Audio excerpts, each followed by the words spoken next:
Live from the Preston Highway Studios, it's 24-hour Purple People. Well, hello, and welcome back to 24-hour Purple People. Woo, we're back. My name is John Harper. We're absolutely thrilled to have you along for the ride today as we are all set to talk LouCity FC, Racing Louisville, and everything to make sure you get your weekly dose of purple. We're actually double dosing today, gentlemen. Ooh, double dose. Yeah. And since you didn't get your medicine last week, a double dose is incoming. Louisville City owning Pittsburgh at Highmark. Racing being racing after some scary moments on Sunday. And it's Viva Las Vegas on Hispanic Heritage Night this Saturday. And racing heads out west for the Royal Treatment in Utah. And joining me, two aristocrats of the Purple family. First, the aristocrats. Yes, here they are. Okay. First, the only guy who can cue a vinyl drop and a VAR replay in the same breath. Let's welcome Ken, our co-host with Beats, Boots, and a soft spot for cats. Hey, back from Seattle. Went on a trip all the way out west and saw a lot of good friends that I had a long time ago and watched half a soccer game and came back. Sounds like a fun trip. You didn't sound so sure about those good friends there for a second. Yeah, I was going to ask about that. It was kind of weird, right? When you see people after lengthy periods of time, sometimes there's a little weirdness and awkwardness. It was one of my college. What's that? Like this. It's been 2 weeks. I know. Yes, it is a little weird and awkward, this show. But it always is. Right. Okay. What was I talking about? Yeah, I hadn't seen a guy in like 30 some odd years. We were like ROTC buddies. So it's kind of weird, cool, but kind of weird and awkward going out and seeing them in Seattle. So anyway, I'm back. All good. I hope they don't watch the show because that's not like a ringing endorsement of. Absolutely sure they don't watch the show or ever. Well, good. We don't want them anyway. Yeah. Well, could have done some advertising for us, but anyway. All right, and hey, here's Matt. Hey, what's up, Johnny? What's going up? on, man? My wife. Intros better. I like those intros. Short to the point. Good. We're getting right there. What's going on with me? My wife is she's on a business trip right now, so I don't have to be considerate of anybody else. I can be as loud as I want. You're gonna be hearing a lot of that tonight. A lot of just screaming. Sound like I a guess Muppet. I can be considerate of the pets. Yeah, there's a lot of pets surrounding me because I'm the only thing that can feed them. Yeah, I'm the only Probably terrified of person here. You'll feed them one way or the other. Well, that's right. Mm-hmm. We're gonna get fed. We want to feed you new content every week, but sometimes it's not possible. I also was gone for a week as well. Went up to Rhode Island, which I'll talk a little bit about my experience up there. I'd like to cover some of that, but yeah, we are very excited to be back with you this week, and missed you guys, missed the audience, missed you and you and you and you and you. So I missed you. All right. Well, gentlemen, it happened again. Louisville City FC walked into Pittsburgh's so-called fortress and treated it like a weekend Airbnb like Ken in Seattle. No stress, no mess, and absolutely no rent paid. That's now 12 straight unbeaten visits to Highmark Stadium, which is, at this point feels less like a fortress and more like a purple-themed playground. You like that one? I know you do, Ken. Louisville North, baby. The Riverhounds tried to bark early, but Louisville City brought the bite, especially in the second half. It was good to see Lambert back on the pitch from international duty. Also, Adrian Perez getting back in the scoring column for Louisville City. Danny Cruz's halftime subs. A lot of good stuff happening in Pittsburgh. A lot of good strategic soccer as well as explosive action on the field. But anyway, it's highlight time. You guys ready? Let's do it. Sure. Let's do it. All right, let's do it. Let's do it. They said. Okay. No, we said do it, John. There we go. Ooh, there's audio. Bob Lilly, Robbie Mertz. Some old names. Yeah, Some old names in this lineup too. Somebody told me that this was the first time. Pause it. Hold on. Let's Hold talk on. about it. Okay. Oh, All right. good. We're still That- going. that- Oh, let's get- Whew. Okay, somebody told me this was the first time Ownby Lancaster. Oh no, that was the last game. Ownby Lancaster and Toch have been on the field together. Was 2020, and McCabe. No, it was 2017. McCabe, Ownby, Lancaster, Toch. Last time they were on the field together was 2017 when we played Wow. Cincinnati at Nippert, I think. That's crazy. I think I remember that. I believe did Cam score that game? By default, yes. Those Yeah. are tough. Okay, we're just gonna go ahead and assume. I only know that because the Purple People shouted that out, and I think they talked about it in the broadcast as well. So I think this is exactly our strength. We have a very deep bench and tons of experience on the bench, and that's exactly what Danny led with on this as we continue to expand our lead in front of Charleston. I mean, yeah, if you look at that bench, man, like that would make a pretty solid, good chunk of a starting roster, right? That's a good starting core for any other team in the league, pretty much. Yeah, very true. The cup run it over. Yes, and it was great to see Ownby starting in this match. I know that's something For sure.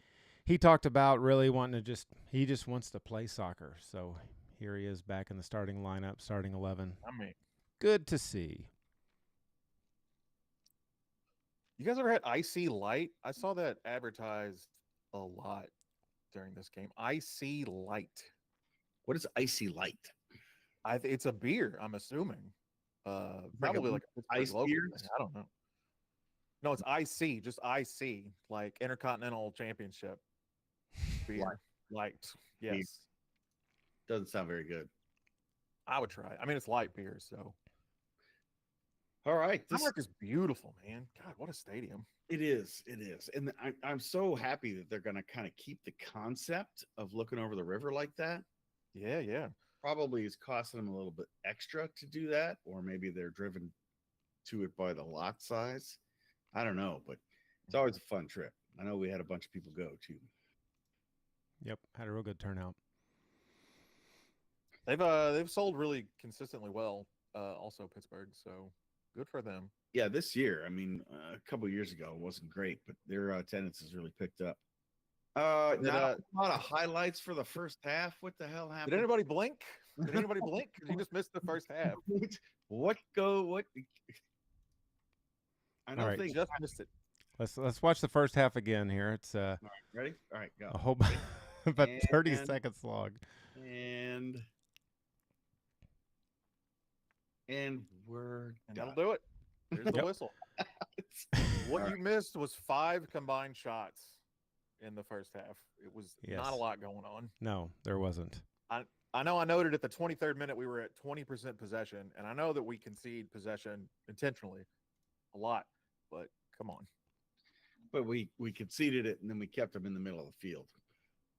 And then we did this. Yes, that is what I would call a garbage goal.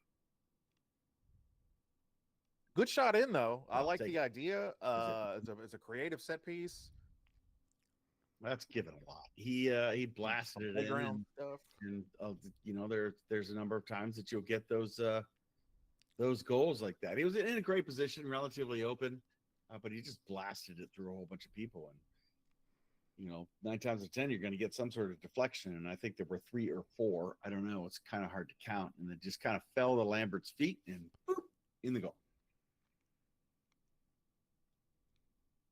And here we got some Pittsburgh plays. So Loss was playing catch a lot of the night. A lot of benign, really unthreatening balls and just directly at Loss. And I think it's very fitting. I think it speaks a lot that this made Pittsburgh's highlight reel in this very short clip. Mm-hmm. Just a lob straight to the goalie. Yeah. Impressive. So did they have a lot of the ball inside their opposition box? Looks like they had a couple I can't touches. imagine. They weren't really getting any good looks. No. And this is the point of emphasis going in this year is to have this solid back line, and we have depth, both in the back line and the holding mids. I think we're in really good shape right now. Knock on wood. I think this is the best defensive team I think that City has ever fielded for sure. So yeah, stats probably back that up on goals scored against all that shit. But we look very solid. This is a very decisive win. I didn't watch any of the interviews because I was away traveling and all that. Did you catch any of the interviews? What did Danny have to say about all this? I've got some quotes. He said that ultimately it comes down when you come to Pittsburgh, you have to have the mentality, and I thought in the second half we had that. And Matt, I think we talked about before we went on the air, we know what Bob Lilly brings to the game. He's going to play his style of soccer that you got to find your ways through. You've got to kind of shift around and take oddball turns, figuratively and literally, to score goals against his teams usually. Yeah, and that's how we picked up the first goal off that set piece. You really got to use those opportunities in Highmark. It's a compact field. You got compact play. Transition goals are also, I mean, that's something to look out for in a field this size. Josh I wonder Jones if throwing it the entire width of the field if you felt like it.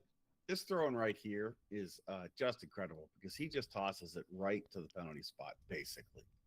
And there's barely any run up. He takes like 3 steps, maybe. To the penalty spot. Human catapult. Yeah. That's our guy. Fairly low trajectory, so you can really get a head on it and send it back the way it came and get a little bit of power behind it if it's not too high. And we've got a lot more size than we used to have. This AP just was out there alone and unafraid. In their defense, they were probably pushing bodies forward. Oh yeah. So because where are we? 87th minute. Mm-hmm. Yeah, we're getting pretty far back there. Yeah, they're trying to claw their way back. I hope they show a replay because this is a dime from Jansen. Look at that one touch. Yep, L1 and triangle. Great. Like the field of it, the vision to see that AP was open, like just a fantastic assist from Jansen. 2 of the subs at halftime that Danny brought in, AP and Jansen. Yep. And it pays off. Yeah, they're not getting, a ton of miles on their legs. So being able to do basically line changes at halftime is a great strength to have. So we've beaten them again. Bob Lilly's been wearing that hat a long time. I just want to point that out. Yeah, good shot of Bob Lilly on his way on his way to the local Pizza Hut. Guys, I know that this has been a incredible run for Louisville City, and Pittsburgh, they're kind of an interesting opponent. We've talked about them being an opponent of ours that was like a rival at one point. We've had all these different rivals, but yeah, John, give us the lowdown. The amount of I'm not going to give you a shit. The amount of crap, speaking of shit, the amount of shit talking going on from Pittsburgh's side online, especially their social media accounts. They actually took the John Neese letter and used it as firepower against us online. They were coming in hot. Oh, they can't. No. They can't. We do can that, make fun right? of that letter. They can't. Yeah. Yeah. Right. Well, they certainly can't now because they lost. So they really kind of eat all that crow.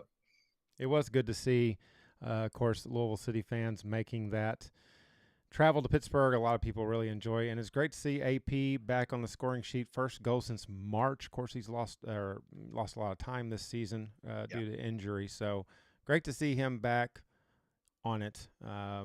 Just all around a good performance, I thought, from Louisville City. Lost back on the pitch, hasn't skipped a beat. He didn't. Did he get tested? Not really, which is a good thing. It's a great way to come kind of roll back in from when you have some sort of leg injury. We'll never know because they don't publish that sort of data. But it is good to see that. Danny Fondes is an outstanding goalkeeper as well. So yeah, absolutely. When he has to step into the breach like that, and our defenders helping those keepers out a lot. I tell you, the first half wasn't particularly exciting, but there was some really high level defensive play from both teams. that I was kind Absolutely. of getting lost in. I was getting engrossed in this defensive play like a nerd, but it was that's how Pittsburgh plays, and they've always been this way. They always take it to us. They always play us hard. Grit is a term that got thrown around a lot in some of the post game stuff, and that's what you got to have to win in Highmark, and we do it consistently. Yeah. Look at Good stuff. Yeah, once again, giving up possession and still getting the job done.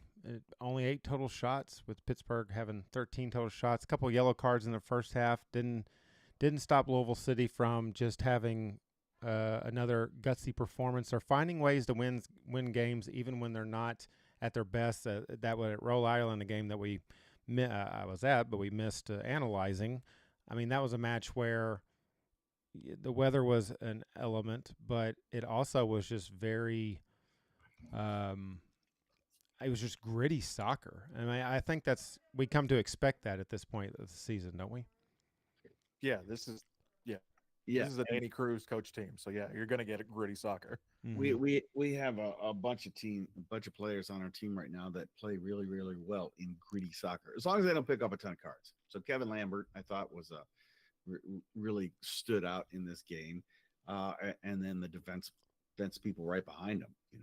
Jones, Adams, Toach, all of them.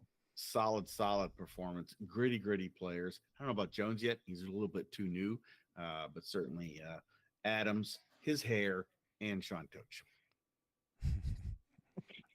Yeah, we're counting that as an extra defender. Yeah. Well, this has been a great run for Louisville City this season so far, and we are guaranteed to have either first or second place. It looks like, knock on wood. I mean, just with the momentum we have, AP after the match, he talked about just keeping the momentum heading into the playoffs. It would be great to see the Supporters Shield twice, the Players Shield twice, 2 seasons in a row here. But Danny was very high on the execution in the second half, and it was just the third time this season Pittsburgh has conceded multiple goals at home. So take that, Riverhounds. What did they do to the John Neese letter? I totally missed that. Basically, Louisville City had posted something, blah, blah, blah, and then they did the whole "this you, bro" type thing, and then posted the letter. I can't really remember exactly what was the context of it, but I was like, oh, Must okay. have been good then. Yeah, I was like, it must have been, it was a little... been great. So. Boy, that internet. I tell you. Yeah. The interneting. Pretty wild and crazy. Yeah, I'm not online in any of that anymore at all, so I have no idea if they're loud people from the opposition that are saying mean and nasty things about us. Yeah. Something that was not mean and nasty was my trip to Rhode Island. Would you like to get a little summary of Rhode Island? I don't think I've really talked to you guys too much. I've got a accompanied little video thing. Yeah, so this was part of the tailgating. First off, there was a rain delay that lasted a really long time, or it felt like a long time. I think it was about an hour delay, but we stood underneath this awning here, and Katie yelled at children, and but we kind of had like a chant, back and forth chant off. Two of you against 90 of them. Owens was there too. Check that thing out. What is that? You sent us a train horn? Yes, that is a train horn connected to a electric wall handle. Yeah, it looked like a power drill. Yeah, it is, but it has train horns on it. It's extremely loud. I bet it is. Yeah, train horns tend to be pretty loud.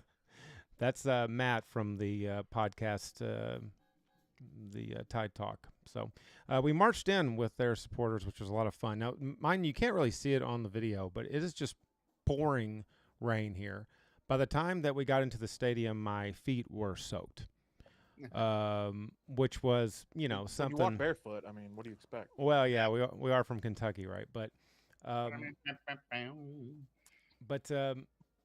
more to come on the Rhode Island drums and all that kind of stuff. I have some, well, I'll just say, we actually, they started doing the whoa without words. So for some reason I started doing Go Back to Ohio. It just came out. So. It's just natural. It's just flows out of you without you even knowing. Matt Owen said, now we're going to have to explain to them why we're saying that to them. I'm like, they're all born in Ohio. We actually walked in through the security with the supporters, the Defiance 1636, as they are known, the year that something happened. I think Rhode Island was found. Somebody found it, declared it to be Rhode Island. Supporters were really cool, really nice. We gave them some bourbon, and they let us try a drink that they have, which is pizza vodka. Stop. Oh. Stop. No. Stop. Sounds Is that locally sourced? Is that made in Rhode Island? Is that a Rhode Island specialty? Well, so when talking to a supporter, she said something along the lines of, you brought us something that's unique to Kentucky. I was like, well, no, it was just a bottle of bourbon. But I tried to find I don't even know what it was. Blade and Bow and Blade. Bow and Blade, yeah. Yeah. And this was, I think this vodka was distilled in Rhode Island. They asked me if I wanted a shot of it. I said, nope. And we took a shot of bourbon as a group and all this stuff. Then she came back, you want a shot of this? And I said, yes. And, ooh, boy. Describe, what kind of umami are we talking about here with the pizza vodka? I think it would be it wasn't terrible. I think it'd be the equivalent of, if you just took like a slice of pepperoni and olives and green pepper and you like squeezed it, and you got all that taste out, and then you maybe mixed it a little bit with some vodka, and you took a shot. I think that's what you'd be getting there. I got hairspray and a Lunchable. Will that work? Well, hairspray and a Lunchable. Brian Omby coming in. That was exciting. So, yeah, we had a really good time. Okay, just a few little news and notes type thing. So their tailgate is so far away from the stadium that they have a shuttle to the stadium from the tailgate. Do they march? They march all the way from the tailgate to the stadium? Yes, they do. How far is it? I would say maybe a half to 3/4 mile. It's like the Cincinnati Death March. It was a mile-long march of their supporters to Nippert. Yes, it was long up there. Also, too, Rhode Island, they play from my understanding, talking to some people, it's a Latin American drum beat, and you guys might be familiar with it. We heard it for some grueling time in Lynn Family Stadium. I told them that that's the song that I explained to my therapist how it goes. But they don't really have your traditional. I mean, I'm talking. It goes all 90, which is. Yeah, I mean, it's kind of cool in a sense, but it's like so. Really, there's no chance. Not as annoying as a giant train horn, but yeah, it's still pretty annoying. The Tosches were there. Matt, you're gonna have to help me. The bicycle charity. Raising money for the foundation lady that went across the country. I can't think of her name off the top of my head. Yes, I believe that is her name. That's her. Yes. But bicycle lady raising money for the foundation riding across America. Yeah, you know who I'm talking about. There was no information that you gave us that can help us. Yeah, fair. Name of the foundation, name of the person. Fair enough. But yeah, we had a great time. Let's see. Let's see if I got these are this is the Tide Talk folks right here, and I presented them with the same finger. I've got this big thumbs up here. I gave them a little custom one. It says 24-hour Purple People approved. The official first approved podcast by us. Because if you're not approved by us, I mean the top podcast in the USL. Nope, You're nothing. absolutely nothing. And Nothing. then So they're friends of the pod officially, right? Like they are they're officially friends of the pod. Far too nice. They were super cool, man. Like really cool to hang out with. yeah. And they just love putting out stuff and content and stuff like that. And they have a very good podcast. How do they feel about their team being They don't like it. shit and turds? They do not like it. One imagine they do. iota. You can't start a existence playing for a championship in your first year and then have a shit team the next year. They got to be Just going. doesn't make any sense, you know. Yeah. Didn't the Jaguars do that in the NFL? Didn't they like their expansion year? Didn't they make that? Never mind. Okay, that's a different sport. We're not talking about that football. Well, anyway. Yep, it was a lot of fun. So Patrick was there of our Discord. By the way, you can be part of our Discord as well. You can go to that QR code on your screen right now or check the link in the descriptions. So, all right. Well, enough of that. We will come back with a Louisville City preview as we return home this Saturday for Las Vegas. But first, we had another match this weekend. It's actually a Sunday matinee, 8 p.m. matinee. Racing heading all the way out to Seattle. Ken and Rebecca heading out to Seattle for this racing match and seeing some old friends. Unfortunately, things took a very unexpected turn in this match. And in all seriousness, it was some very, very scary moments for not only our fan base, us three, but scary moments for just about everybody out there that follows this sport. News circulated rather quickly about Savannah Demelo and her medical incident on the pitch. We are glad to see that it looks like everything's going to be A-okay with Savannah. Of course, we're not sure if she's going to be missing any time, and whatever she needs to do obviously comes first. But very scary, and Ken was there to see it, but we've got highlights to see. And we shall. I don't know if you guys want to say anything about any of that before we just dive into highlights. Well, let's talk about Seattle. I'll talk about Seattle a little bit. My trip. Go for it. So we flew in there on Friday. I've never really been to Seattle before, except for like one day of Liberty when I was training at Fort Lewis, and I'm not even sure I made it in Seattle. I just went to the closest bar. So never been there. We flew in, we took the train in, and then I realized that there's giant hills everywhere in downtown Seattle. Did you all know this? Yeah. When you think of Seattle, do you think of a really hilly city like Cincinnati or San Francisco? No, you don't. But they're there. So anyway, we finally made it to the hotel, dragging our luggage through the city. And it's a pretty gritty city. It's big. It's fucking huge. Gritty city. Yeah, it's a very gritty city, full of cruise ships and tourists and other riffraff around town. So, grunge bands, crust punks. Yeah, it was pretty rough. We did go out to one of the islands before the game and came back, saw some friends around the city, which was cool. And then we went to the game. We met up with Angie and Melissa.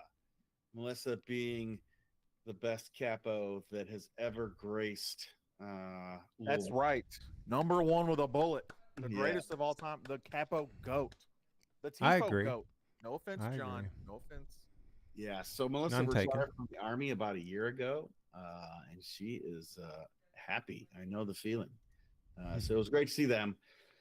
And then we went to the game, and it's at Lumen Field. And Lumen Field is the same stadium that the Sounders play at, and that the Seahawks play at. And what we all filed in, and it seemed like there was a good, decent crowd, but the stadium was so big that you could put 10,000 people in there, and you barely will notice that they're in there. So I really think the stadium was too big for the game thing, and you really feel it because they put you all on one side and then at the end for the supporters group, but you're watching a game, and then the other side of the field is completely empty. Oh, you're on hard cam. and I didn't really like that vibe at all. So I really think, I know it's hard. Seattle's one of the most expensive places in the country now. I really think they need to try to right size that somehow, because it provides a much better optic and view. And then the game started. So yeah, we can watch the first half highlights if you want. It is a little strange that like as long as the Sounders have been in Seattle, like they've been established there for like decades at this point. They don't have their own stadium.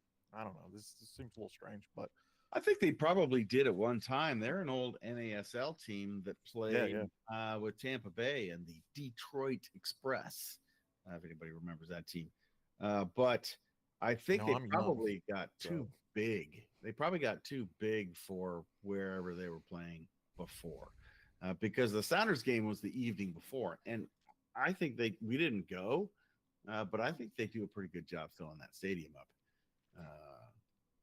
for the most part, which I think is just a better kind of vibe type of thing. Yeah, well, we all miss Angie and Melissa very much, and I'm very jealous that you got to hang out with them. So I hope you told them hello. No, I didn't. Yeah, I figured you didn't. All right. Yeah, the turf was an issue. Now they think we hate them. No. Yeah, the turf was an issue. A couple of our players at the beginning of the game were slipping. Everybody was slipping, both teams. They were not used to playing on it. I thought the lineup was pretty solid. It's what we got. Again, I'm not going to say beat this drum. We continue to have problems, and I think this is part of our inability to hold on to a lead and or prevent teams from beating us at the end of the game, is our lack of depth in the bench. I think it's one of, if not the biggest issue with the current roster construction. Yes. 100%. Yeah. Let's hit play. And your scarf's upside down, idiot. Where are you at in here? Pick yourself out. Okay, so pause it. I am, and Angie, Melissa, and Rebecca, we are probably, if you were looking at the center line, now here I am pointing the screen as if people can see. Do I have a little thing that I can do things on this? Let's see. Illustrator? No. Like this area? No, Tony Romo. Yeah, no. I would go over two sections. Okay. This area? Yeah. No, the other one. I think we might have been in the center, but they're right here. There he goes, right there. I see you. I see you over there, Ken. Yeah, you see me? Yeah. Cool. There were a lot of Seattle fans around us, and I would say the Seattle fans are not. NWCF fans are not as kind and welcoming as I believe we are in Kentucky. We were wearing our racing gear, and not a single Reign fan kind of welcomed us, which it's not something I need or expect to stroke my ego. I'm just saying, when I see opposing fans in the wild at a game of ours, I always welcome them. So yeah, thanks for coming out. Anybody that makes a trip for their team, I support that. Yeah. Don't let the door hit you on the way out. Yeah, that's right. So I don't know. Winning balls, winning up, Stav. Yeah. So I really thought we won the first half. I thought we had a tremendous number of chances. Savannah Demelo was working her ass off. Ari Borges had a number of misplaced balls, but she was still working her ass off. Taylor Flint was playing really well. I like the shot from Ari, though. You can always count on Ari to have one from distance. I think after the first half, the stats were tremendously in favor for us. This should have been, hindsight 2020. She might have had enough time to take another. She definitely had more time. Touch. I mean, it's easy for us to say that. But. It is very easy to say. I mean, she was sprinting from left to right on the field pretty much the entire. She's shooting like across her body as well. Oh, Janine Sonis really played really well too. I was really. We've had a lot of success with this play right here. That play, we've had a lot of success, and Ari makes contact, but unfortunately hits it straight to Dickey. We played a Dick and a Dickey over the weekend. Amazing. A lot of dicks going on. Mm-hmm. And long silence after. So I don't know. I watched these highlights earlier. Why in the fuck would you put this in the highlight? I guess maybe you just want to like signify something happened here, but I don't know. Maybe don't. I wasn't watching. Did they just show her fall down just now? Pause it. No. Okay. They showed Emma. They showed Emma because I was looking at something. Okay. Pause it. Yes. Okay. So this happened on the other side of the field from where all the fans were. I think it was, and I mean, now my eyesight's not good, but I really couldn't tell what was going on. All I saw was her sit down and then lay back, and then all the medical staff started coming out. It was right at the end of halftime, and I don't think. I mean, everybody saw the medical staff come out and then the ambulance come out and all that stuff, but I don't think anybody could tell what was going on other than the refs and the league officials and the medical staff and the teams, because the benches were on the other side of the stadium. So any argument that this shouldn't have been called off and we should have continued to play the game, I think, is null and void, because nobody could really tell how serious it was. The only people who know how serious it were the people that were over there. So you have to so that was the right decision. I want to preface, I guess, everything that we say from here on out, and I should have done this at the beginning of the clip with I don't really want to comment on anybody's health aside from I wish Sav the greatest health and wellness moving forward. I mean, yeah, it's I applaud the league for making the decision to stop the game at the half. I think that was the right call. It put both teams really into a very tricky situation, especially with us coming up playing again on Friday. Very short turnaround, but I don't know how they could have continued with the game the way that it was. But they took action pretty quickly, and so I got to applaud everybody involved with the decision making there to stop the game. Yeah, the decision was made relatively quickly, and the players obviously, Sears here, you see, was super shaken up. She was right there with Savannah. Savannah went down, just kind of had a form of her eyes rolled in the back of her head. It had like a seizure type thing. I mean, it was terrifying watching. That's what it looked like on broadcast. Yeah. Oh, it was just awful. And when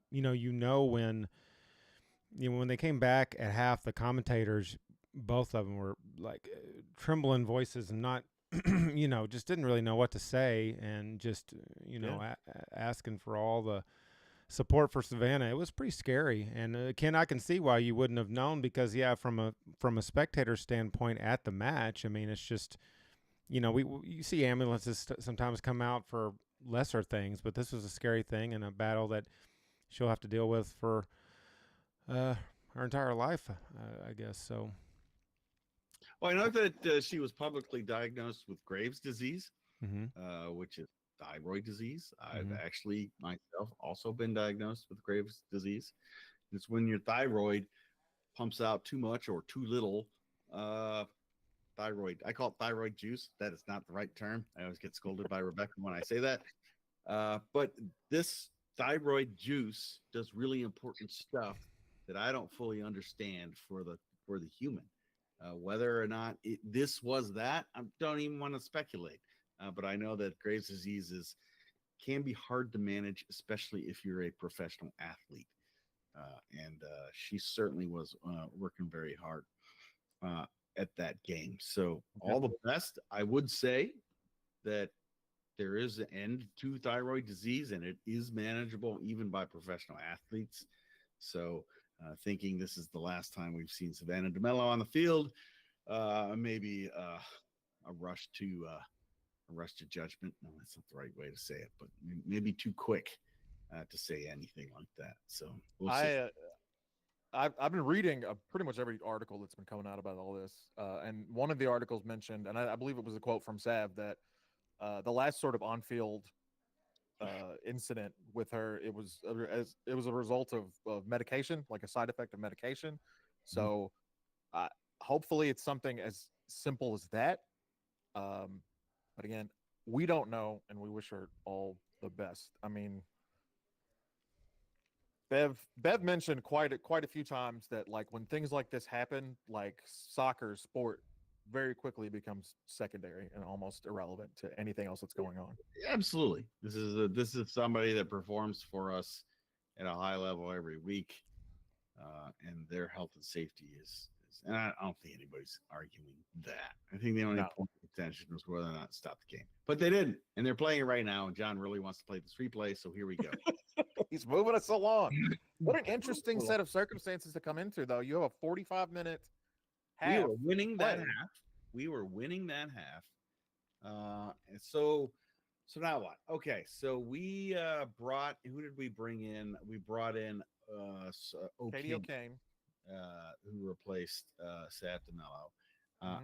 And then I don't think this is on the highlights, but one of the things I've been super fearful of is Aaron Wright going down with an injury. We've seen her go down once before. She went down again. So what does Bev do? Bev rolls the dice, goes 3 in the back, puts on Morris. It's a versatile player to attack forward because we're already down 1. Right? No, we're not down 1. This is such a good save. 0-0. Yeah, my God, Bloomer. Maybe the best save she's had this year. I don't know. That was really good. Yeah, so this is a problem because we're playing in a formation we're not used to playing. Seattle starting, they're bringing on more attacking talent. This save was incredible. It was also incredibly lucky. So we got a good bounce on that. And then this. It happened again. That's because we were throwing so many bodies forward and we changed our formation. And yeah, I mean, there's just nobody. There's nobody back to cover. I mean, Ellie did what she could, but Ellie was also playing on a yellow card from very early in the game. This goes back to our inability to have 1-for-1 replacements when players are tired and or go down because we don't have the depth that we need for racing. And this is why right here. That's what happens.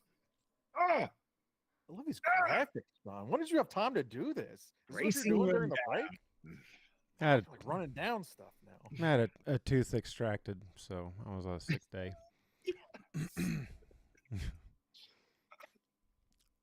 Yeah. So I want to point out that the Seattle's XG going into that second half was 0.1, which is not good. Not good. I thought we won that first half, and I thought we won that second half. You're right. And what we won the end, obviously, but we didn't win the end. When Aaron Wright went down and we threw Morris into it, we didn't win after that. It got ugly. Like we had a really big initial flurry to open up the half, and sort of like I want to say the opening 15, maybe 20 minutes.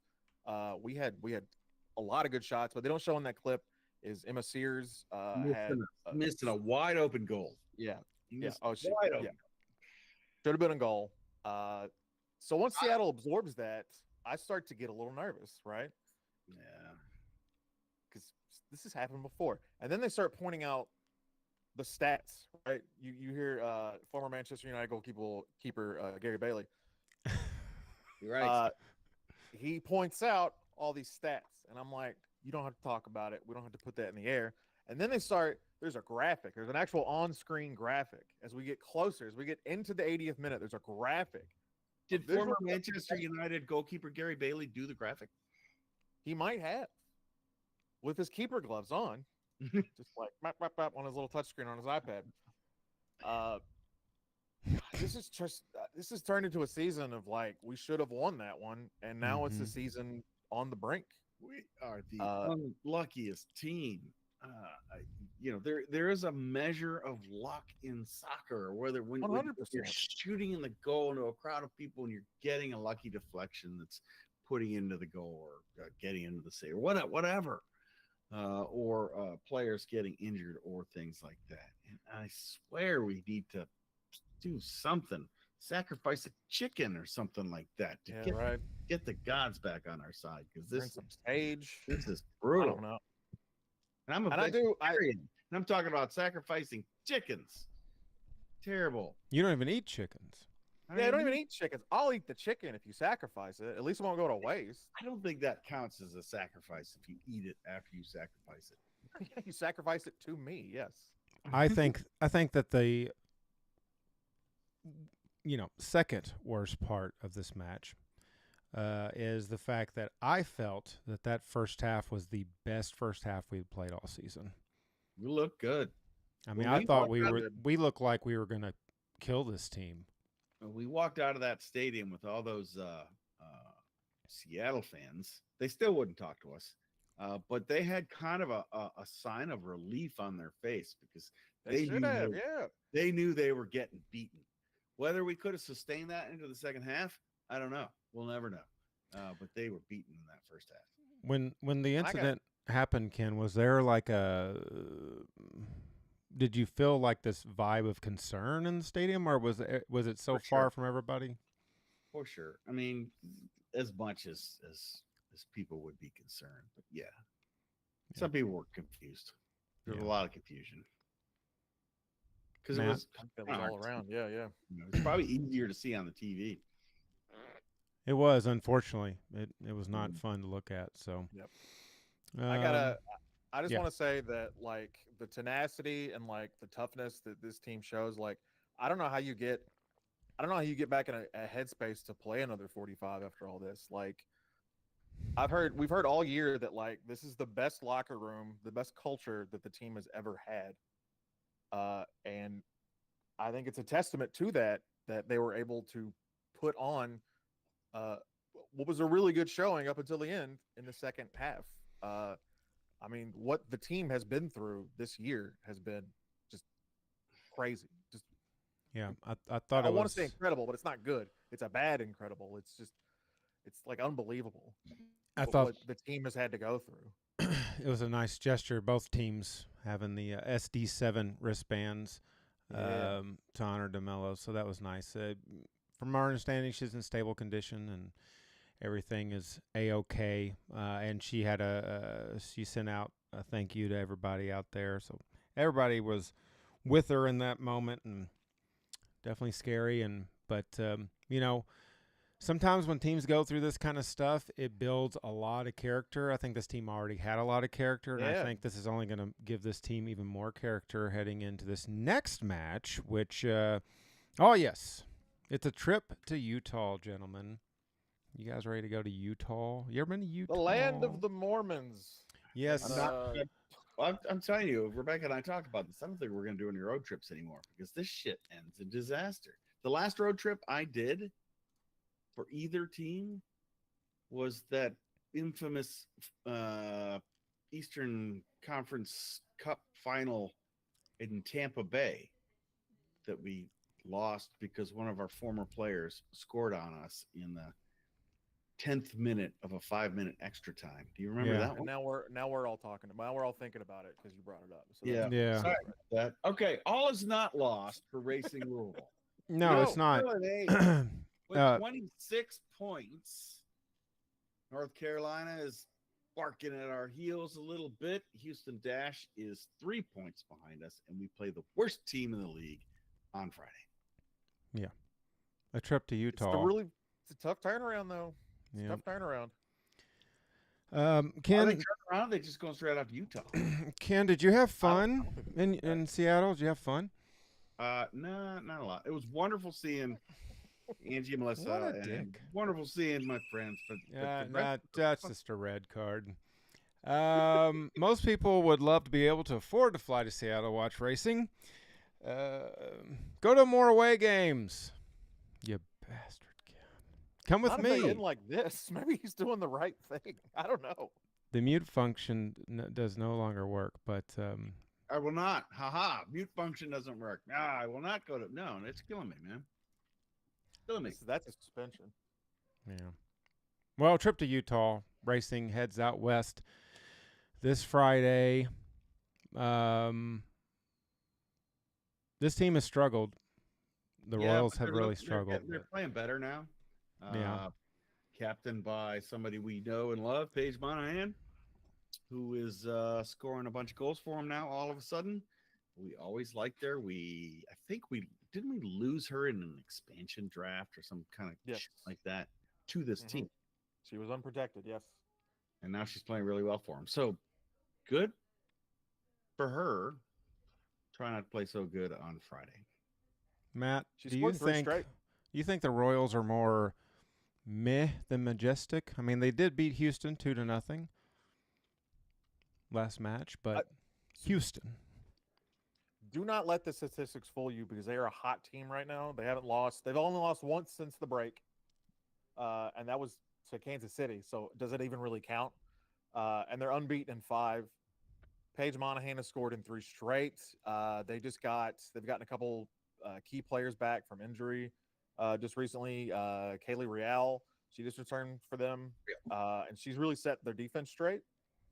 That routinely they were allowing 3 and 4 goals a match, and now no one has scored more than 1 against them since June. So they're playing better than they were. A lot of statistics are skewed because they were dog shit at the beginning of the year, but they're playing better.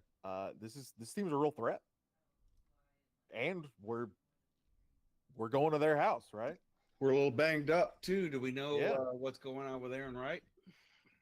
It didn't look good. She looked pretty. She looked pretty banged up. Yeah. Anyway. And she's left the game early before banged up. So this really starts to worry me. Although Laura Millay is back in practice, I understand.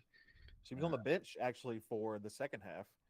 Yeah, but that was only going to be like if you have to, you have to. We're going to get thrown into the breach pretty soon because we are running out of defenders. I mean, we need Aaron. We need her in there. 100%.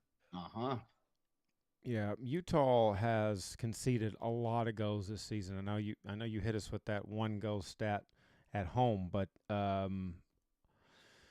and we are going out there. I get it. But I feel like this is an opportunity for Racing to maybe get back.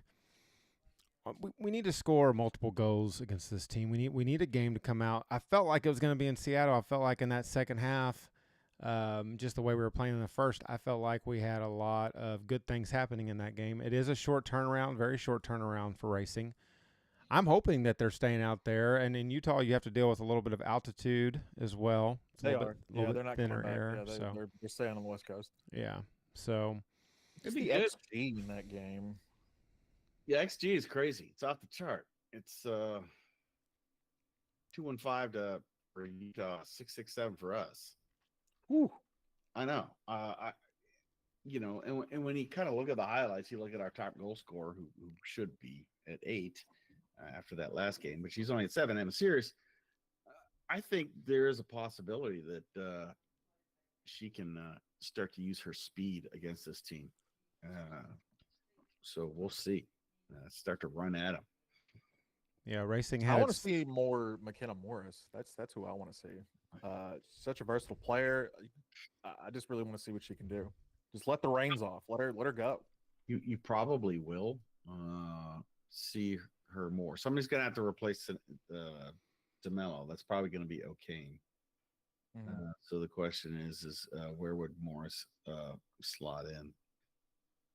So not sure she'll start, but I really think you're going to see something very similar, minus Demelo, with O'Kane playing there as the starting team. Aaron Wright is a problem. If she's still hurt, then might see Morris. I don't know how versatile she is. She's gonna have to get real versatile because we need her. Or Malay. I mean, we're out. I'm out of stuff. I'm out of Schlitz at this point.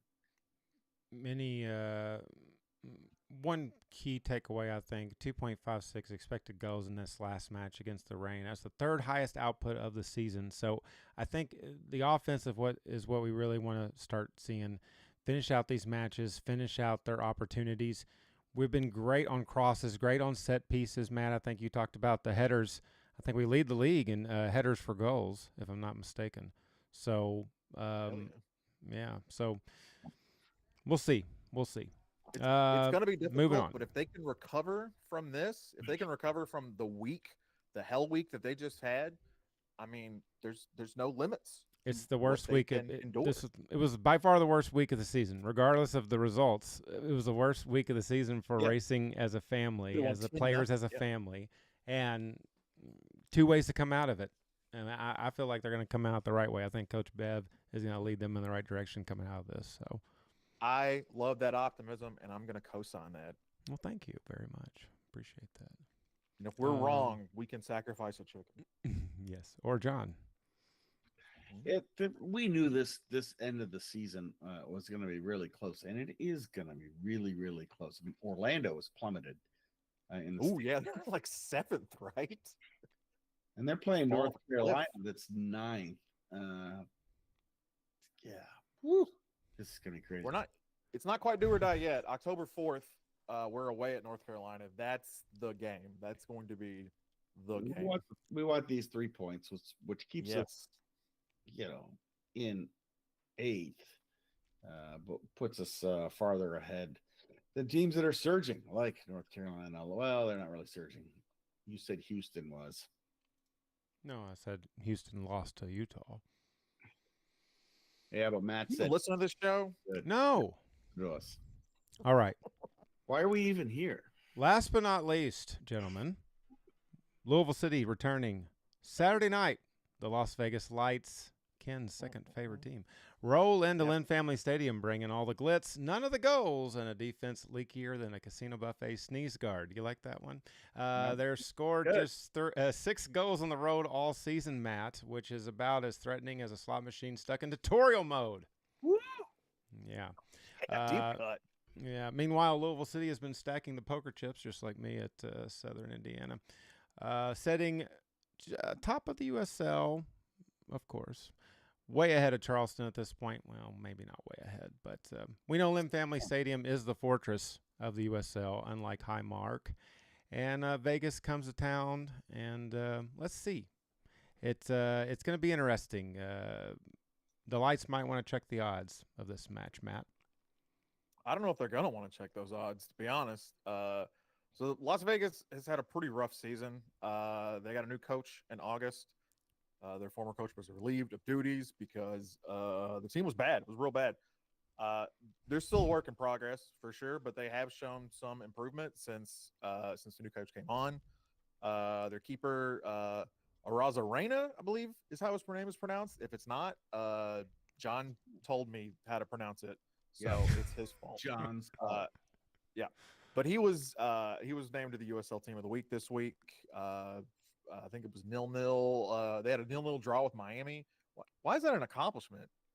0-0 to Miami? Anyway, but they actually lead the league in clean sheets, believe it or not, which is pretty good for a team that's ranked 20th out of 24th in goals conceded. So good on them.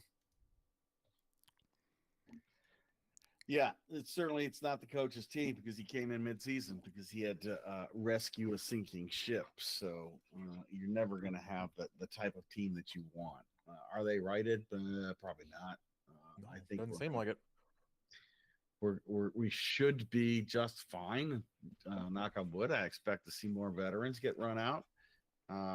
Save the legs. Do we have an update on Goodrum? Do we know? I know he had that ankle thing 2 games ago, and we haven't seen him since, right? I don't know if the Cruise. I usually look for those Cruise interviews kind of midweek before games, but I don't know if they're out yet. So I haven't gotten any. I don't know of any updates.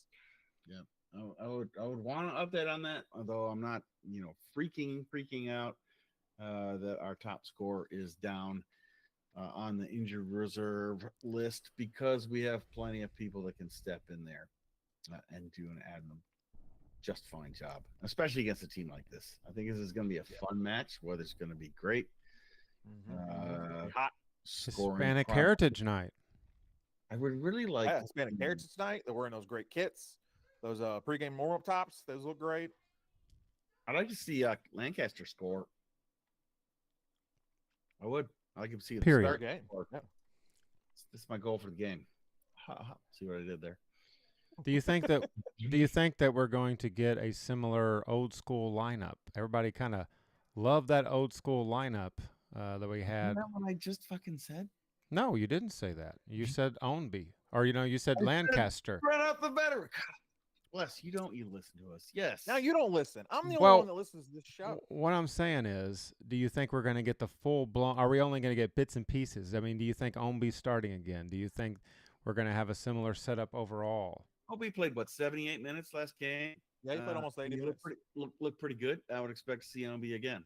Lancaster came out clear after a half.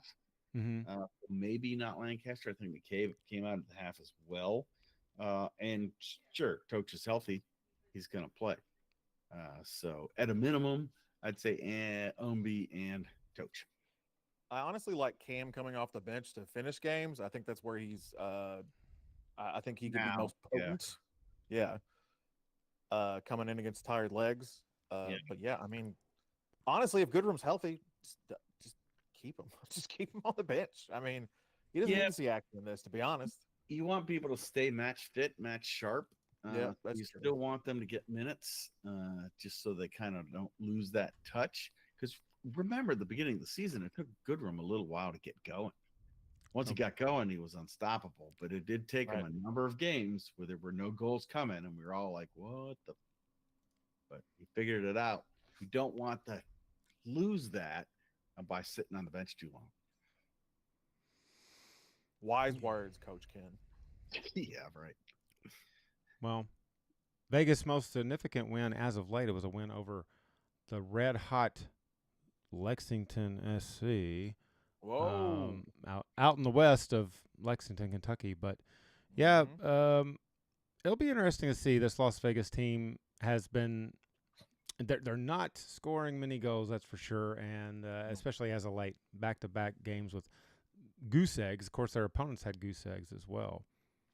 But, yeah, I did want to – yes, I'm excited about the Hispanic heritage. There's going to be some Latin food affair going on. I think some different margaritas than the usual ones at the stadium, which is exciting.